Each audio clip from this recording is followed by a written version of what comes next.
여러분, 엄마 아빠의 사랑을 독차지하는 첫째 아이가 둘째 이렇게 동생이 등장했을 때 그 아이가 받는 그 스트레스는 대단하다고 합니다. 이 전문가들이 그 스트레스를 여러 가지로 이렇게 비유를 하는데요.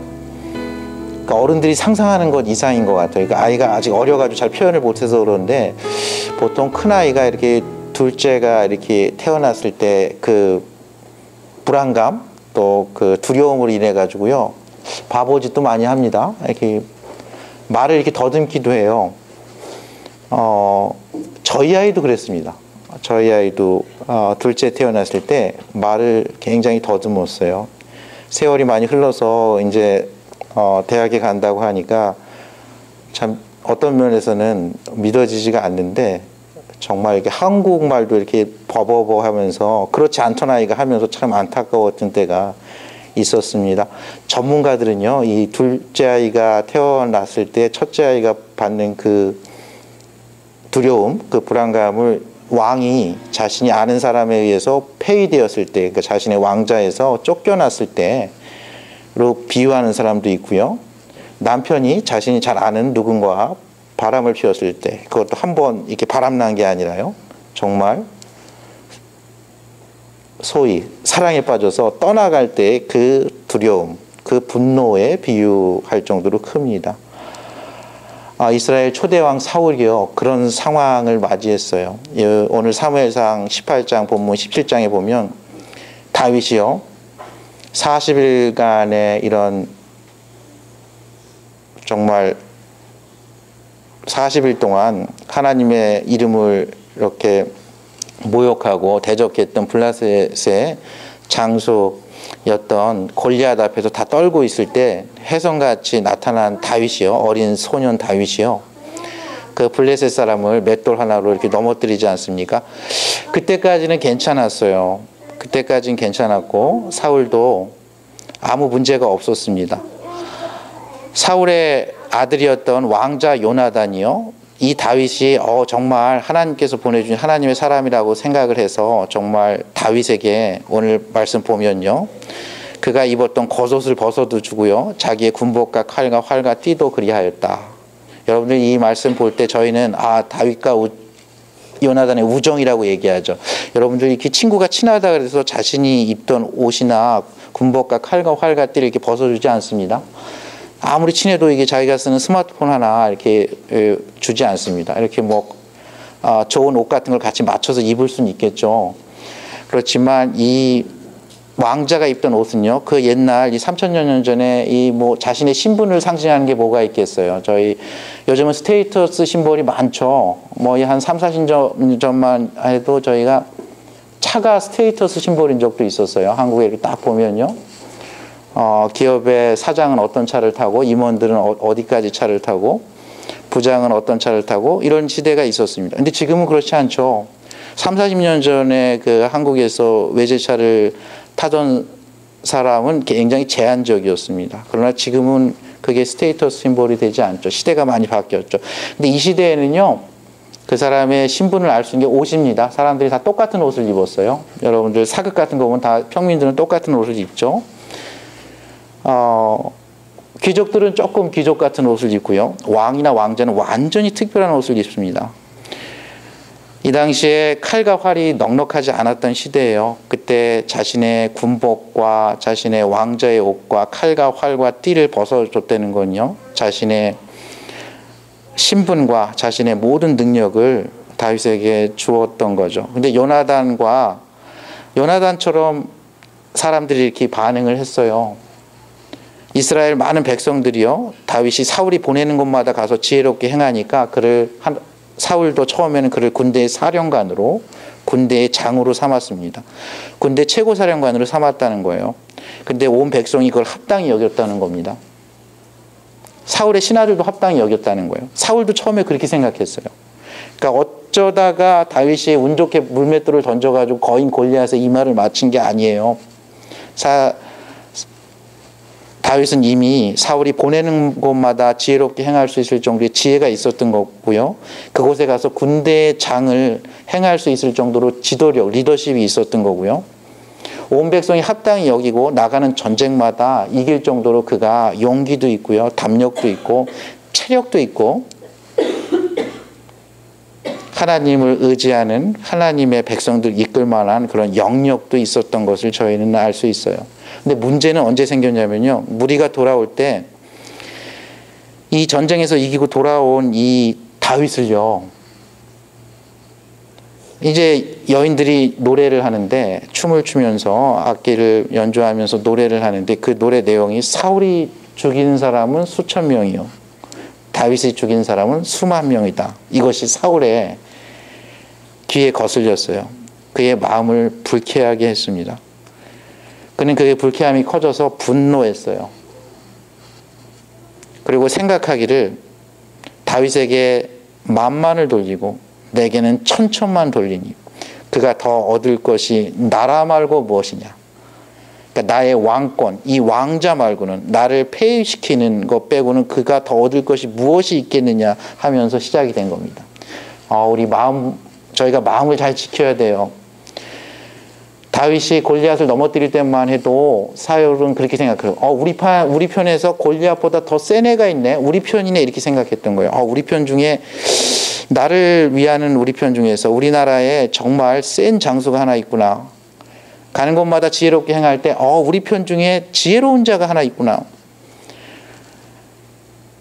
가는 곳마다 승리할 때마다 정말 괜찮은 사령관이 우리 편이었구나, 우리 편인 게 얼마나 다행인가, 이렇게 생각했었어요, 처음에. 근데 전장에서 그가 문제가 생긴 것도 아니고요, 그의 마음 가운데, 그것도 여인들이 뛰놀며 노래하는데 사울보다 다윗이 더 나은 것 같다, 그렇게 얘기하면서 문제가 생긴 거예요.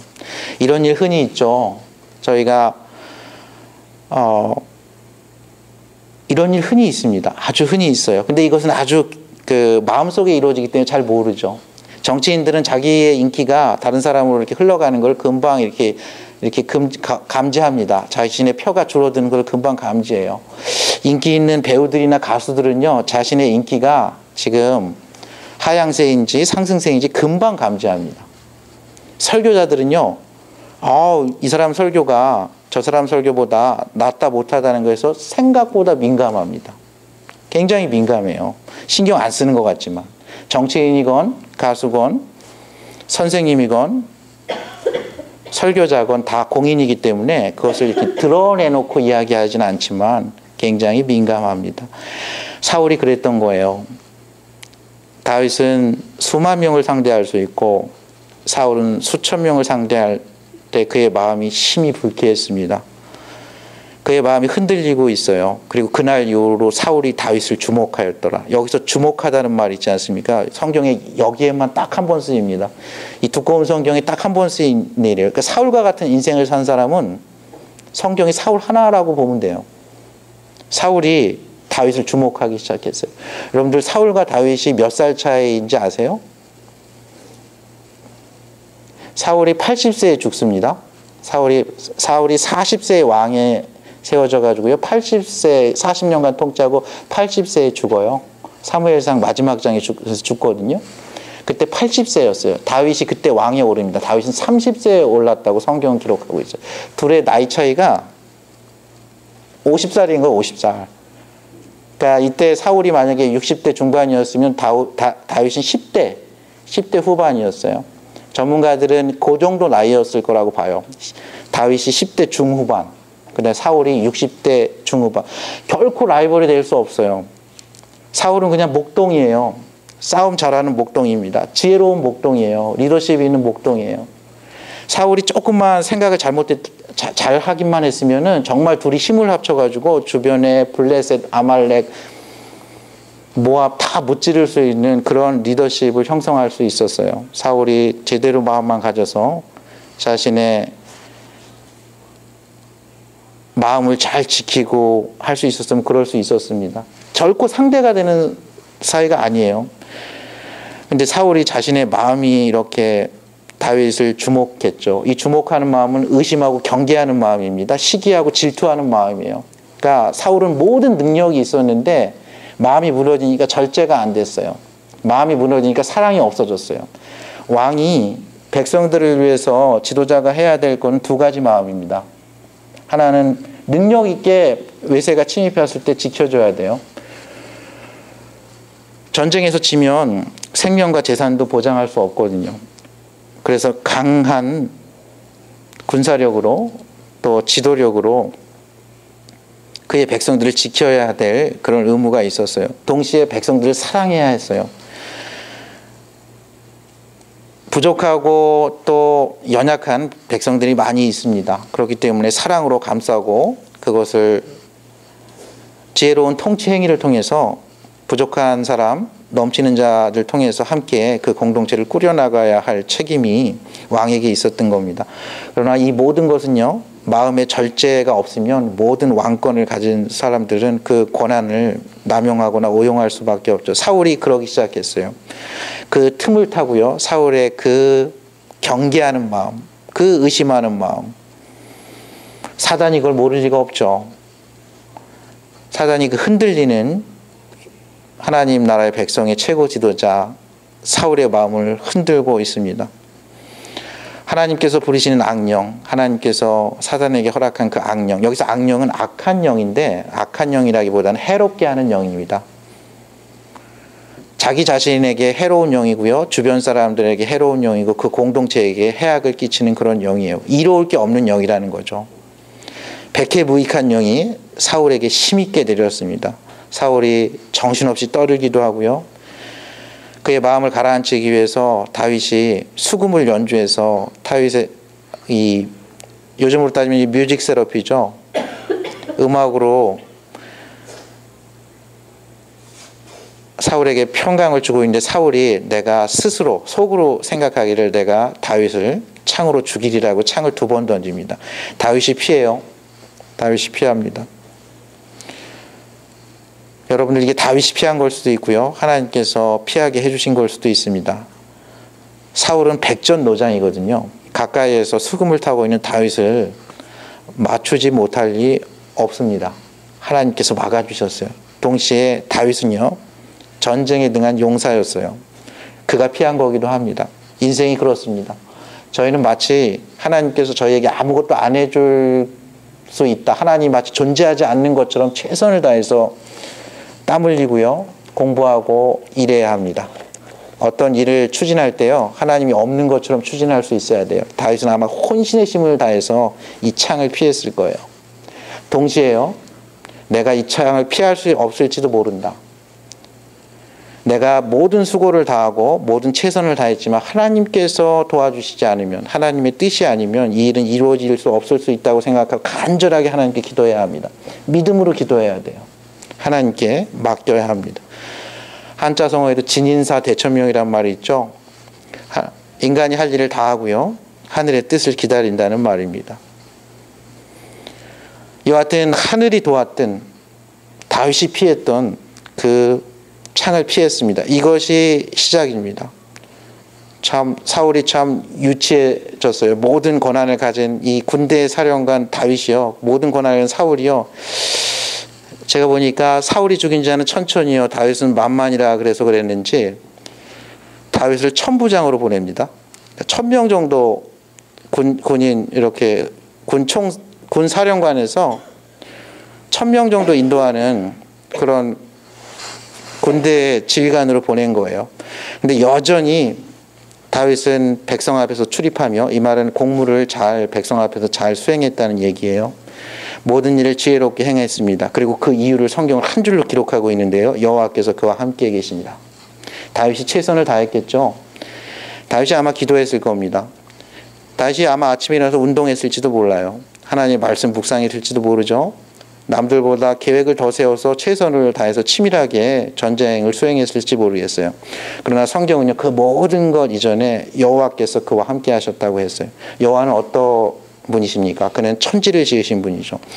그는 지혜와 총명의 영을 주관하시는 분이에요. 그는 전략에 능하신 분입니다. 전쟁은 여호와께 속해 있습니다.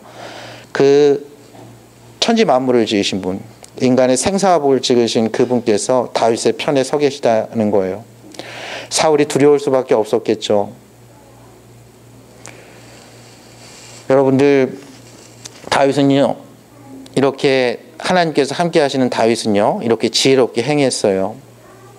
근데 이 다윗을 만난 정말 자신보다 50살이나 낮은 이 50세 차이의 이 젊은 청년을 보고 사울은요, 그의 마음에서 시기와 질투로 인해서 그것이 더 나아가 분노와 원한과 살이로 통해서 모든 삶이 바뀌어요. 사울은 다윗을 죽이기로 결심을 해요. 그 다음부터 나오는 이 사무엘상 31장까지 보면 정말 왕이 이 사울 왕이 다윗과 함께 돼가지고 주변의 블레셋과 아말렉과 싸워야 될 그 사람이 주적이 블레셋인데요. 주적이 아말렉인데 아무도 몰랐을 거예요. 사울 왕 마음속에서 사울 왕의 주적은 다윗이에요. 다윗과 경쟁하고 있어요. 그는 자신의 아들 요나단을 갖다가 저주합니다. 야, 다윗이 살아있으면 네가 왕이 못 돼. 이렇게 설득하기도 해요. 자신의 두 딸을요, 전략적으로 다윗을 전쟁터에 나가서 죽이기 위해서 두 딸을 다윗과 정략 결혼을 시킵니다. 블레셋과 싸워야 될 군인들을 이끌고 정말 엔게디 강야와 아둘람굴에 숨어있는 다윗을 잡으려고 힘을 써야 되지 않은 곳에 힘을 쓰면서 그의 인생을 날리고 있어요. 여러분들은 어떻습니까? 여러분들 인생에 자신이 소중하게 여기는 것, 그게 재산이건 관계건 지위건 인기건 무엇인가 빼앗겼을 때 여러분은 어떻게 반응하십니까? 오늘 사울은요, 그를 경쟁자로 봤어요. 그는 왜 그랬냐면요, 그는 이 세상 나라, 이 이스라엘이라는 나라의 왕권에 대한 경쟁자로 보고 그를 시기 질투했다는 겁니다. 자기보다 나은 것 같거든요. 자신이 더 나은데 이 여인들이 노래하기를 다윗이 더 나은 것 같다고 얘기해서 그의 마음이 흔들리기 시작했죠. 이 60대의 이 백전 노장이요, 10대의 젊은이와 경쟁하고 있어요. 그의 마음속에서요. 그는 시기 질투하고 있습니다. 사랑이 없죠. 진노하고 있어요. 그는 죽이려는 마음으로 꽉 차 있어요. 그의 모든 권한이 그의 백성들을 위해서 쓰지 않고 이 다윗을 두려워함으로 그의 마음 가운데 사랑과 절제하고 근신하는 마음이 사라지고 있음을 저희는 볼 수 있습니다. 그거에 비해서 요나단은 어땠나요? 요나단은 알았어요. 40일 동안 골리앗과 그 엘라 골짜기에서 대적할 때, 우리 아버지는 저 골리앗을 이기지 못하는구나. 나의 아버지 사울왕. 그럴 때 혜성과 같이 등장한 한 젊은이, 이 다윗이요, 골리앗을 넘어뜨리고 가는 곳마다 승리하고 지혜롭게 행하는 걸 보면서 이 나라, 이 민족을 구원할 그 왕은 다윗임을 알았습니다. 여러분들 요나단도 굉장히 훌륭합니다. 사무엘상 14장에 보면요, 그의 병기 든 자를 데리고 다 올라가서 이렇게 하나님 기도하지 않습니까? 올라가라 그러면 올라가자, 내려온다 그러면 올라가지 말자. 하나님 기도 올라가가지고요, 20명 정도 싹 이렇게 죽이죠. 그때 이렇게 막 손발을 이용해가지고 절벽으로 올라가는 것처럼 이렇게 나와 있어요, 성경에서. 그러니까 거의 무장 해제 상태에서 하나님이 함께 하신다고 올라간 거예요. 다윗과 비슷한 면이 있어요. 요나단과 다윗이 이렇게 통하는 면이 있어요. 하나님의 전쟁은 믿음으로 하는 거지 보이는 어떤 것이 아니라는 것을, 둘이 비슷한 면이 있습니다. 다윗도 그러지 않습니까? 골리앗에게 나아갈 때 너는 칼과 창과 단창으로 나에게 나아오지만 나는 만군의 여호와 하나님의 이름으로 나아간다고 하는, 둘이 비슷한 면이 있어요. 아니나 다를까 다윗과 요나단은 통하기 시작했어요. 여러분들, 이거는 친구 사이로 설명할 수 있는 관계가 아니에요. 여기서 다윗과 요나단이 언약을 맺었다는 말, 카버넌트라는 말인데, 이거는 친구, 사람들하고 맺는 게 아닙니다. 왕과 신하가 맺을 때 쓰고요, 나라와 나라가 하나가 주종 관계에 있을 때 주인된 나라와 신하된 나라가 맺을 때 쓰는 그런 단어예요. 요나단은 인정을 한 거예요. 자신의 왕 사울왕보다도 다윗이 탁월하다는 것을 인정한 거죠. 자신보다도 탁월하다는 걸 인정하고 이스라엘 민족을 구원할 왕, 그 하나님께서 세우신 왕이 그 기름 부은 자 다윗임을 알고요, 자신의 겉옷과 군복과 칼과 활을 벗어 준 거로 보는 것이 더 성경적입니다. 요나단은요, 이 세상 나라를 본 게 아닙니다. 그는 하나님 나라, 하나님을 대적하는 블레셋과 아말렉과 함께 싸울 동역자로 본 거예요. 하나님 나라를 함께 세워나갈 동역자이자 친구로 본 것입니다. 함께 상호 협력하고 동역할 자로 본 것입니다. 영원한 관점에서 언약을 맺고 함께 나아간 것입니다. 함께 블레셋을 싸워서 이길 사람으로 본 것입니다. 여러분 인생에서요, 다윗과 같은 사람을 만나거든 여러분들 동역할 방법을 찾으십시오. 친하게 될 방법을 찾으십시오. 그가 성공했을 때 축하할 그런 사랑의 마음을 가지십시오. 그가 어려움에 처했을 때 그를 축복하고 그를 위해서 기도할 그런 사랑의 마음을 가지십시오. 여러분들에게 있는 고난과 능력을 오용하거나 남용할 기회가 생기거든 절제할 수 있는 마음을 가지십시오. 하나님께서 여러분에게 능력을 더하실 것입니다. 하나님께서는 지금도 눈을 크게 뜨시고요, 하나님의 사랑과 하나님의 마음으로 이 시대에 하나님의 사람들을 영원한 생명나라로 인도하며 악한 영으로부터 그들을 보호하고 함께 하나님과 함께 하나님 나라를 위해서 싸울 그러한 친구들, 그런 동역자들 부르고 계십니다. 여러분들 영혼의 관점에서 보시기 바랍니다. 사울은 이 세상 것만 봐가지고 이 세상의 왕자가 하나인데, 이스라엘 나라의 왕의 자리는 하나인데 나보다 더 나은 자가 났으니 저 자가 죽지 않으면 내가 폐위되겠구나 이렇게 생각했어요. 그러나 요나단은요, 여러분들 요나단이 사울은 이미 왕이고요, 요나단은 다음 세대의 왕입니다. 그야말로 다윗이 왕이 되면 요나단은 왕이 될 수 없는 위치예요. 그럼에도 불구하고 그는 영혼의 관점에서 요나단이라고 왜 고민이 없었겠습니까? 전 요나단이 충분히 생각했을 거라고 생각해요. 그러나 하나님께서 나보다 더 나은 자를 보내셨다고 그렇게 생각했을 것 같습니다. 그리고 그는 이 다윗을 도와서 함께 하나님 나라를 위해서, 하나님의 영광을 위해서, 하나님의 이름을 위해서 자신의 것을 희생하면서까지도 이렇게 동역합니다. 다윗의 사명을 돕는 그런 참으로 아름다운 그런 동역자가 되죠.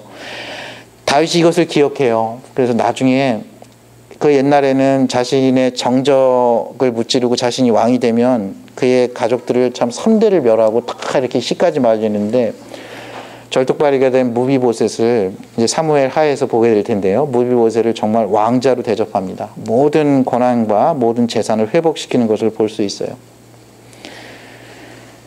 여러분들, 이 일이 있고 나서 1000년이 지나고 나서요, 예수 그리스도가 이 땅에 오셨습니다. 근데 다소의 사울, 이름이 같죠? 다소의 사울이라는 사람은 자신이 지금까지 추구하던 것과 다른 것을 가르치는 도가 있다는 것을 알았어요. 그것은 예수 그리스도가 부활하신 주고 그가 만왕의 왕이요 만주의 주라는 거예요. 도저히 인정할 수 없는 그런 종교여서 이 능력도 있고 이 능력이 많은 이 다소의 사울, 후에 사도 바울이 됐죠. 이 사도 바울이 내가 이 도를 멸하리라고 하면서 멀리 다메섹까지 출장을 가면서 내가 예수 믿는 사람들 씨를 말리리라 하면서 가고 있었어요. 근데 이 부활하신 예수님이 사울의 눈을 멀게 하면서 그 다메섹으로 가는 길에서 나타나시죠. 그러면서 사울아 어찌하여 내가 나를 박해하느냐 하면서 사울이 그의 인생에서 예수 그리스도를 만납니다. 마치 요나단과 사울이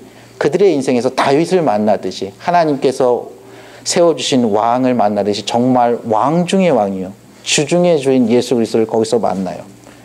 사울은 반드시 없어져야 할 그 예수 그리스도를, 죽은 줄 알았던 예수 그리스도를 그 자신의 바쁜 일상 가운데서 만나게 되면서 그의 인생이 바뀝니다. 사울은 처음에 생각하기를요, 이 예수 그리스도는 정말 믿을 수도 없고 다른 사람에게 전달할 수 없는 그런 도라고 생각해서 자신의 모든 것을 들여가지고 내가 이 예수 그리스도를 멸하리라 하면서 쫓아가던 그 길에서요, 예수 그리스도를 만나고, 마치 요나단이 다윗을 만났을 때 자신의 겉옷과 군복과 칼과 활과 모든 것을 벗어서 그 다윗을 위해서 삶을 사는 것처럼 그렇게 살았던 것처럼 사도 바울도 그렇게 합니다. 사도 바울도요. 그의 남은 인생을 예수 그리스도를 위해서 살아요. 자신이 알고 있었던 지식, 지혜, 그에게 있었던 겉옷, 군복, 칼, 활 다 벗어주고 있어요. 근데 그는 전도 여행을 많이 가죠. 그는 매도 많이 맞습니다. 죽음의 고비도 많이 맺죠. 많이 맞아요. 네로 황제 때 그는 체포돼가지고 로마 감옥에 갇힙니다. 그리고 그의 영적인 아들 에베소 교회를 심무하는 디모데에게 쓴 편지에서 그는 이렇게 기록하고 있습니다. 하나님이 우리에게 주신 것은 두려워하는 마음이 아니요 사랑과 능력과 근신하는 마음이라고 이야기합니다. 요나단이라고 왜 두려움이 없었겠습니까? 여러분들 인생에서 다윗과 같은 사람 만나면 결코 유쾌하지 않습니다. 나보다 더 나은 거예요. 내 자리를 차지할 것 같은 거죠. 마치 첫째 아이가요. 자기가 그동안 엄마 아빠의 사랑을 독차지하고 있었는데 이 근본도 없는 애가 하나 뭔가 하나 이렇게 이상한 물체가 이렇게 어머니 뱃속에서 이렇게 점점 커지더니 나오더니 모든 어른들의 시선이 자신에게 있었던 시선이 글로 갈 때 결코 유쾌하지 않을 것입니다. 예수 그리스도가 저 인생에서 이렇게 다가올 때 저희는 그런 느낌을 받아요. 너가 지금까지는 너의 인생의 주인으로 너가 이렇게 살았지만 이제는 만왕의 왕, 만주의 주, 천지를 지으신 나에게 너의 생각을 내어놓지 않겠냐 이렇게 옵니다. 여러분들은 그때 선택을 해야 합니다. 사울의 길을 갈 것인가 요나단의 길을 갈 것인가, 다소의 사울의 길을 갈 것인가 사도 바울의 길을 갈 것인가. 예수 그리스도를 다메섹 도상에서 제대로 만난 후에 사도 바울은 완전히 틀려집니다. 영원한 하나님 나라를 위해서 예수 그리스도와 동역을 합니다. 요나단은 영원한 하나님 나라의 관점에서 다윗과 동역을 합니다. 저와 여러분 이 세상을 살아가기도 정말 벅찬 인생입니다. 내가 내 인생의 주인이 돼서 열심히 계획하고 기도하고 살아가기도 만만치 않은 녹록치 않은 인생임을 저와 여러분 잘 알고 있습니다. 저희가 그러나 꼭 기억해야 할 것은요, 저희의 인생은요 하나님께서 주신 선물입니다. 그리고 하나님께서는 저희가 먼저 그의 나라와 그의 의를 구할 때 이 모든 것을 더하신다고 말씀하셨습니다. 여러분 아시나요? 사도 바울은요 바로 요나단이 속한 그 베냐민 지파의 후손입니다. 여러분 아시나요? 예수님은요, 예수 그리스도는 이 다윗이 속한 유다 지파의 후손입니다. 다윗이요 그 무비보셋을 살려요. 1000년이 지나서 그 인연이 계속 닿고 있는 것입니다. 여러분 영원한 관점에서 삶을 바라보시기 바랍니다. 하나님께서 결코 여러분의 희생을 간과하지 않으실 것입니다. 여러분 인생에서 다윗을 만나시길 바랍니다. 그 다윗을 만났을 때 요나단과 함께 요나단과 같이 그 영원한 나라, 그 하나님 나라를 위해서 함께 기도하며 동역하는 축복된 인생 되기를 예수님 이름으로 축원합니다. 함께 기도하시겠습니다.